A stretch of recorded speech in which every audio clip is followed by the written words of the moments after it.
bagel foyer pan and drip. The woman's name was Cleanna.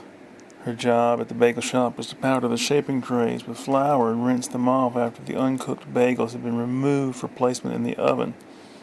"It's an interesting question, isn't it?" proposed Sally, one of Cleanna's co-workers. "Is an uncooked bagel actually a bagel?" Cleanna sighed heavily. "Not that old debate," she begged. The two women were standing in the alley behind the bagel shop smoking cigarettes. Across the alley was a cheap storage building in which at least one of whose units someone was living. He lay on a pallet of blankets all day and listened to the radio, surrounded by a surprising amount of personal possessions. The bagel shop owner didn't like it any more than he liked his employees smoking behind his business, but there didn't seem to be anything he could do. "You don't like that kind of talk," Sally observed, smirking and blowing a cloud of smoke to the heavens. She crushed her butt underfoot and straightened her apron. "Is it because it reminds you of the abortion debate?" "What?" Cleanna barked, making a face. "No!" "All right, that's enough," Andy announced, putting a foot out the back door. "Break's over." He retreated, but immediately returned, this time exiting the building completely. "You!" he yelled, having caught sight of the man living in the storage unit. "I'm calling the owner. You can't live in there."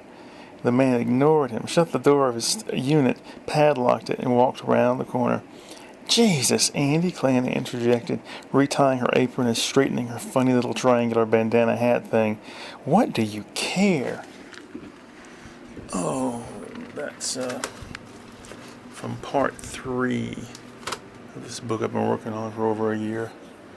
Oh my god. I feel like shit. Alright, this is going to be number 2 in this series.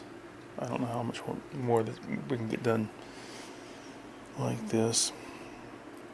But anyway, I'm going to read you 2 poems and then we're going to be out of here.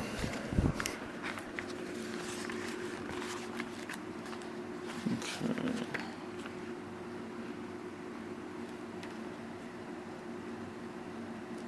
Well, this is a long one. We'll go for this.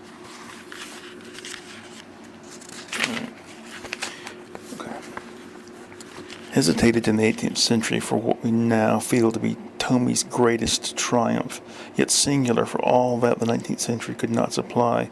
I glimmered on glue-bended cardboard structures, bored by the same people and yet afraid in my old way to travel on to another era.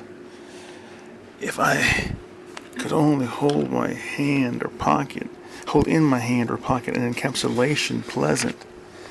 Keep the bathroom cold, and don't call it a bathroom if it doesn't contain a bathtub. Keep the toilet and bathtub in separate rooms anyway. The Japanese way is best. The Europeans complain that the doors and walls in American public toilets don't go all the way to the floor. It makes you wonder. If I hadn't been circumcised, would I be less reluctant to display my penis to other men? To go nude in public? I took a shit next to an old man in Key West. Separate your politics from your popular culture. Commentary. The guy on the cover is dead. I was just researching him the other day. The last few weeks, subjective coincidence. Now what will happen to Danny DeVito, or Devo for that matter? Oh, the magical, wonderful happens. Only it doesn't get me out of the hole. It doesn't make things any easier. Unite your left fingers with the right ones.